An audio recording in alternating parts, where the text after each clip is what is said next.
thoughts on the defeats against Shrivenham and Melksham Town? Shrivenham was a bit disappointing. We tried something new in the first half, different formation.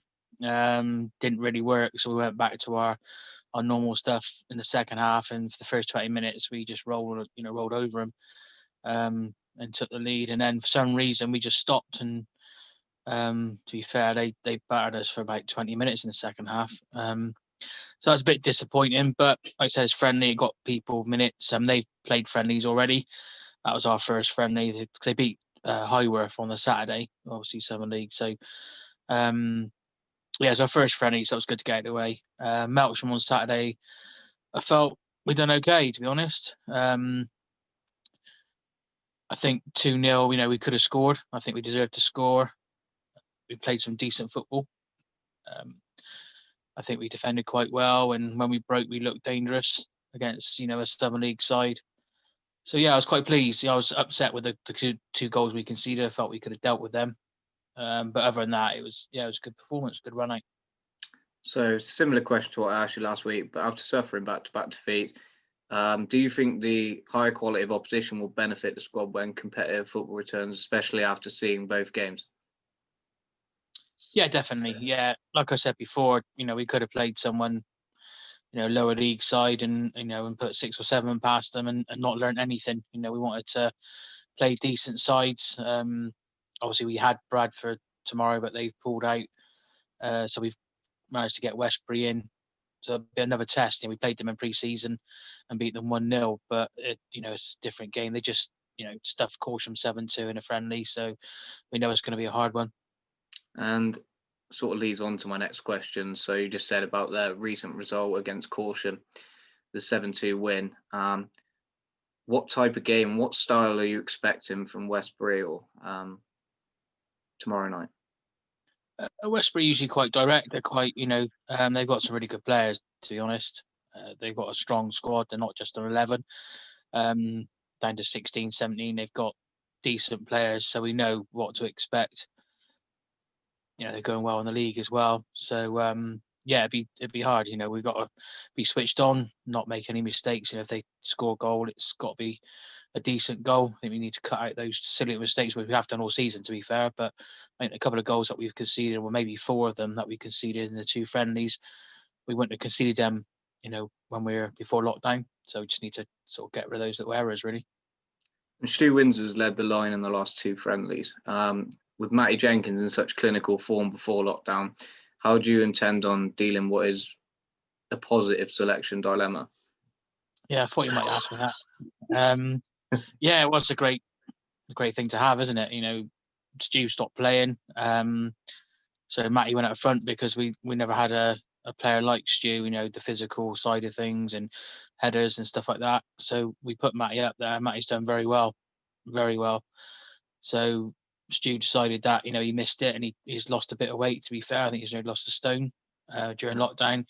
He was one of the main guys that when we set out the plan for what they had to do, he was always putting in times and stuff. So he's chomping again, which is great for us. And it's something that we have to deal with. That's what we tried on against Shrivenham, to be honest. We tried with the 2 up there in the 4-4-2. So if we're going to do it, we might have to try, because I didn't think the 4-4-2 worked very well.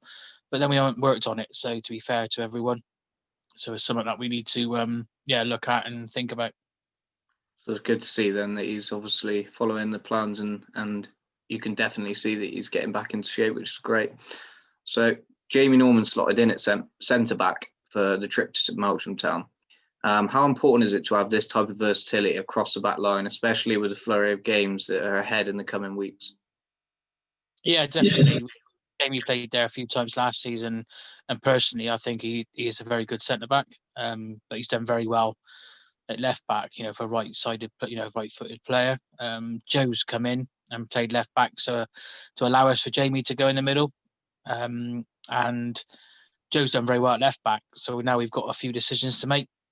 The friendlies before that, we started with Charlie, and we started with Jamie and Matt. So tomorrow night we'll change it again. So we'll have a look at those 3 games at the end of it, and then we'll look think about Saturday then. And Adam Clatworthy's gone from strength to strength since joining from Calne Town in the summer. Produced some fantastic saves against Melksham. How impressed have you been by his progress? I've known Clats for a long time, and I know what he's capable of. I think to start with, he was a bit rusty because he didn't have much training. He was training with us, and we were trying to get a goalkeeper coach in. We've done things with him, but it's nothing better than having a goalkeeper coach. We're lucky now that Blakey just knows a guy called Chris who has had some sessions with him, and also